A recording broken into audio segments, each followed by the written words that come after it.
சரி, token number 5. Mic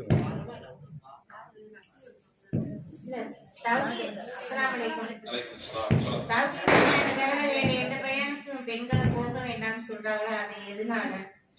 சரி, அதாவது அவங்க என்ன கேக்குறாங்கன்னா, தௌஹீது பயான தவிர வேறு எந்த பயானுக்கும் போக வேண்டாம்னு சொல்றாங்களே, எதனால அப்படிங்கறது அவங்களுடைய கேள்வி. பொதுவா நம்ம தௌஹீது பயான தவிர எதுக்கும் போகாதீங்க என்று நம்ம என்ன செய்யல, இந்த இடத்திலும் அப்படி குறிப்பிட்டு சொல்றோம். நாம் ஒரு கருத்தை முடிவு செய்கிறோம், அதிலிருந்து சில விஷயங்களை நாம் எடுக்கிறோம். அது என்னவென்றால், மார்க்கத்தை நம்ம சொல்லும் பொழுது எந்த விதமான கலப்படமும் இல்லாமல், எந்த விதமான ஒரு திருத்தங்களும் இல்லாமல் சொல்ல வேண்டும் என்பது நம்முடைய நோக்கம். அதான் நம்ம செஞ்சுட்டு இருக்கிறோம். இந்த சபையிலேயே யாருக்காவது ஒரு ஆளுக்கு பட்டாசு வெடிக்கிற ஆளு கூட இருக்கிறாங்க, சொன்னா சங்கடப்படுவாங்க என்பதனால சாலும் தப்பு இல்ல, வெடிக்காட்டாலும் தப்பு இல்ல அப்படியே சொல்ல முடியும்? இல்ல. பிறந்த நாள் கொண்டாடுறது கூடுமா அப்படின்னு யாராவது கேக்குறாங்க.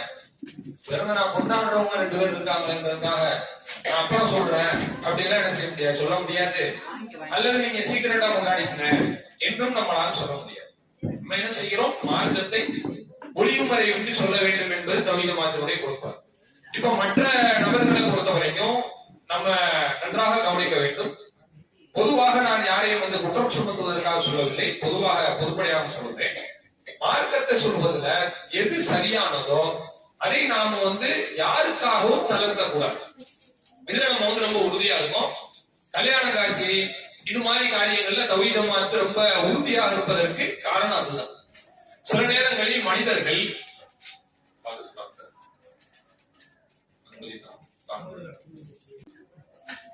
கணிதத்துக்குரிய சகோதர சகோதரிகளை வாங்க அதிகமா பள்ளி இருக்கிறனால வரிசையா சொல்லிட்டு இருப்பாங்க. பாங்கிற்குரிய மாண்பை நம்ம செலுத்த வேண்டும் என்கிறனால முதல் பாங்குக்கு நம்ம பயான் நிறுத்திட்டோம். அடுத்தடுத்து பாங்கு சொல்றது பள்ளி அதிகமா இருக்கிறனால சொல்றாங்க. யாரும் தவறா நினைச்சிட வேண்டாம், பாங்கு சொல்லாம பயான் பண்ணிட்டு இருக்காங்க நிறுத்தாம அப்படின்னு நினைச்சிட வேண்டாம் என்பதற்காக தகவலை சொல்லிக் கொடுக்கிறேன். ஒரு பாங்குக்கு நம்ம நிறுத்தி விட்டோம். அடுத்து நம்ம பேசுவது என்பது மார்க்கத்துல தவறு கிடையாது. சரி, இப்போ நம்ம ஏற்கனவே சொல்லிட்டு இருந்த விஷயம் என்ன சொல்லிட்டு இருந்தோம்? பொதுவாக இன்றைய காலகட்டத்துல யாரையும் நீங்க இந்த பேச்சை கேட்காதீர்கள் என்று தடுக்கிற ஒரு நிலைமையை நாம் தாண்டி விட்டோம். அந்த காலம் மாதிரி இந்த காலம் கிடையாது. கேட்கறதுனா நீங்க என்ன செய்யலாம், யூடியூப்ல கூட உட்கார்ந்து கேட்கலாம். யாருடைய உரிமையையும் தடுக்கக்கூடிய ஒரு வாய்ப்பு நமக்கு கிடையாது. நம்முடைய ஜமாத் அதில் உடன்பாடு கொண்ட ஜமாத் கிடையாது. நாம் சொல்வது என்னவென்றால், நம்முடைய மறுமையில் நன்மையில் குறைவு வந்துவிடக் கூடாது, மறுமையினுடைய வாழ்க்கை பாதிப்புக்கு உள்ளாகிவிடக் கூடாது. இதான் நோக்கம். அதான் நான் சொல்றேன். நம்ம சொல்வது நல்ல விஷயங்கள் சொல்லுகிறார்கள் என்று ஒரு நபரிடம் கேட்கிறோம் இல்லையா? கேட்கும் போது அவர் அத்தோடு சேர்த்து கொள்கையில ஏதாவது தவறான விஷயங்கள், கொள்கை ரீதியா அல்லது வேறு ஏதேனும் ஒரு சப்ஜெக்ட்ல, சில ஆட்கள் பாத்தீங்கன்னா தக்குவா சம்பந்தமா நல்ல ஆழமா ஒழுக்கமா பயான் செய்வாங்க.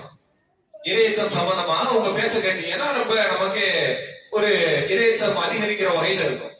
சரி, அது மாதிரியான ஆட்கள் என்ன செய்யறாங்கன்னா அவங்க இடத்துல கேட்கப்படுது. மார்க்கத்துல இந்த மதுஹப்ங்கிற ஒரு விஷயம் இருக்கு, இது கூடுமான்னு கேட்கப்படுது. அவங்க என்ன செய்யறாங்க, கூடுன்னு சொல்ல மாட்டாங்க, கூடாதுன்னு சொல்ல மாட்டாங்க. ஏன்னா அவங்க இரு தரப்புலையும் பயானுக்கு போகக்கூடிய ஆட்கள். சில பேச்சாளர்கள் இண்டிவிஜுவலா இருப்பாங்க, தனித்து சுன்னத்துல் ஜமாத் மக்கள்கிட்டையும் போவாங்க. தௌஹீது கருத்துள்ள மக்கள், தௌஹீத் ஜமாத்தை தாண்டி இருக்காங்கல்ல, அவங்கள்ட்டே போய் அவங்க பயான் பேசக்கூடியவங்க. அப்ப அவங்க என்ன செய்வாங்க, அதுவும் பாதிக்காம இதுவும் பாதிக்காம ரெண்டுக்கும் நடுவுல ஒரு நிலைப்பாட்டை அவர்கள் மேற்கொள்வார்கள். இது இஸ்லாமிய மார்க்கப்படி தவறான ஒரு நிலைதான். இது மாதிரி ஏராளமான விஷயங்கள். நம்ம குறிப்பிட்ட சில நபர்களுடைய பிரச்சாரத்தை கேட்பதை தவிர்த்துக் கொள்ளுங்கள் என்று சொல்வது காரணம் என்னன்னா, இது கட்டுப்பாடு கிடையாது. அதாவது யாரையும் நம்ம கட்டி போட்டெல்லாம் வைக்க முடியாது. கருத்து சுதந்திரம் எல்லாத்துக்கும் உள்ளதுதான். யார் வேணா எப்படி வேணா என்ன செய்வாங்க, பார்ப்பாங்க. ஆனால் நாம் சொல்ல வருவது சரியான விஷயங்களோடு தவறான விஷயங்களையும் கலந்து சொல்லும் பொழுது எனக்கு அதை பிரிச்சு பார்க்க தெரியலன்னு வச்சுக்கோங்க, அவங்க சொல்ற எல்லாத்தையும் நான் சரி நினைச்சிடும். இதான் உண்மை. வியாபாரத்துல ஒரு கடையில ஒரு வியாபாரி பொருள் விற்கிறாரு, நல்ல பொருள் விற்கிறாரு. அதே மாதிரி கொஞ்சம் லோக்கல் பொருள் விற்கிறாரு. நல்ல பொருளை வாங்கி நல்லா இருக்கு சாப்பிட்டுட்டு லோக்கல் பொருளை சேர்த்து வாங்குவோமா? எப்ப வாங்க மாட்டோம்? நமக்கு அது கெட்டதுன்னு தெரிஞ்சா வாங்க மாட்டோம். தெரியாதவரை அதான் வாங்கி சாப்பிட்டுட்டு இருப்போம், அதான் வாங்கி யூஸ் பண்ணிக்கிட்டு இருப்போம். தெரிஞ்ச உடனே தான் ஆஹா இவ்வளவு பெரிய தப்பு பண்ணிட்டாரு என்று யோசிக்கத்தோம். இப்போ மார்க்கத்தையும் சில நபர்கள் என்ன செய்கிறார்கள் என்றால் சில நல்ல தகவல்களை சொல்லிவிட்டு மக்களை ஈர்ப்பதற்காக தங்களுடைய தவறான நிலைப்பாட்டையும் சேர்த்து அதற்குள் புகுத்துவதை நாம் பார்க்கிறோம். பிறந்த நாள் கொண்டாடக்கூடாது என்பது மார்க்கத்தில் உள்ள முஸ்லீமுக்கு ஆரம்பத்தில இருந்து கடைசி வரை உள்ள எல்லா நபருக்கும் தெரியும். ஆனா என்ன செய்யறாங்க, நீங்க வெளிப்படையா கொண்டாடாட்டாலும் நீங்க ஒரு ரூமுக்குள்ளேயே சின்னாலோடய கொண்டாடிக்கலாம், தப்பு இல்லைங்கிறாங்க. எப்படி கேட்க முடியும்ன்றதுதான் நம்மளுடைய கேள்வி. மார்க்கத்துல வந்துங்க இணை வைப்ப எக்காரணத்தை கொண்டும் மார்க்கம் அனுமதி கொடுக்காது. ஆனால் அதை நளினப்படுத்தக்கூடிய வகையில் இணை வைப்ப அதனுடைய வீரியத்தை குறைக்கிற வகையில கடந்த காலத்துல சொன்ன பேச்சுக்கு மாற்றமாக பேசுகிறார். இது மாதிரி ஏராளமான விஷயங்கள் நம்ம மற்ற நபர்கள்ட்ட பார்க்கணும். குறிப்பிட்டு சொல்லவில்லை, பொதுவாக நான் சொல்றேன். அதையும் நீங்கள் கவனிக்க வேண்டும். எனவே தௌஹீத் ஜமாத் இந்த விஷயத்தை சொல்றது யாரையும் கட்டி போட்டு வைக்க முடியாது. நம்முடைய நன்மைக்காக நாம் சொல்றோம். இப்ப எனக்கு நான் ஒரு விஷயத்தை கேட்கிறேன்னா தவறை கேட்டாலும் அதை பிரித்து அறிய தெரிந்தால் நான் கேட்கலாம். தவறை பிரித்து அறிய தெரியாமல் ஒருவன் சொல்வதை அவர் சொல்றத உண்மைன்னு ஒரு அரசியல் கட்சி தலைவர் பேசுறதை நான் நம்பிட்டே வச்சிருக்கேன். அவர் சொல்ற எல்லாத்தையுமே உண்மை நம்ப ஆரம்பிச்சேன். அப்படி நம்ம இருப்பது நமக்கு மறுமையில லாபமா நஷ்டமா யோசித்து பாருங்க. மிகப்பெரிய நஷ்டத்துல நம்மை கொண்டு போய் விட்டுவிடும். அதனால்தான் நாம் சொல்லுகிறோம், மற்ற தவறானதையும் சரியானதையும் சேர்த்து கொடுக்கும் பொழுது அதை தவிர்த்துக் கொள்வதுதான் நமக்கு உத்தமமே தவிர சரியை எடுத்துக்கொண்டு தவறை பிரித்து தெரியாத சூழ்நிலையில கண்டிப்பா நம்ம என்ன செய்வோம், தவறான வழியில் செல்வதற்கும் தவறான வழியில் வழிநடத்தப்படுவதற்கும் வாய்ப்பு அதிகமாக இருக்கிறது என்பதை கருத்துல கொண்டுதான் நம்ம சொல்றோம். எனவே தௌஹீத் ஜமாத்தை தாண்டி மற்ற இடங்களில் பேசக்கூடிய பேச்சுக்கள் அதிகமாக இருக்கிறது, அதை நாம் மறுக்கவில்லை.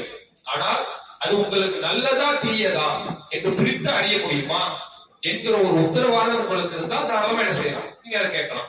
பிரிக்க முடியாத பட்சத்துல நம்ம என்ன செய்ய முடியாது, கேட்டுட்டு அந்த தப்ப சரின்னு நினைச்சு தப்புல போய் விட முடியாது. ஏனென்றால் மனித பலகீனம் ஒன்று இருக்கிறது. மனுஷத்த உள்ள பெரிய ஒரு மைனஸ் பாயிண்ட் சொன்னா, ஒரு விஷயத்த தவறுன்னு உனக்கு சொல்ல தெரியலன்னு வைங்களேன், அது சரின்னு புரிஞ்சுக்கும். ஒரு பொருளை காட்டுறாங்க, ஒரு டிஷர்ட்டோ ஒரு சட்டையோ ஒரு மொபைலோ இல்ல ஒரு பொருளோ ஏதோ நீ எடுத்து ஒரு மாதிரி சொல்லி காட்டுறான்.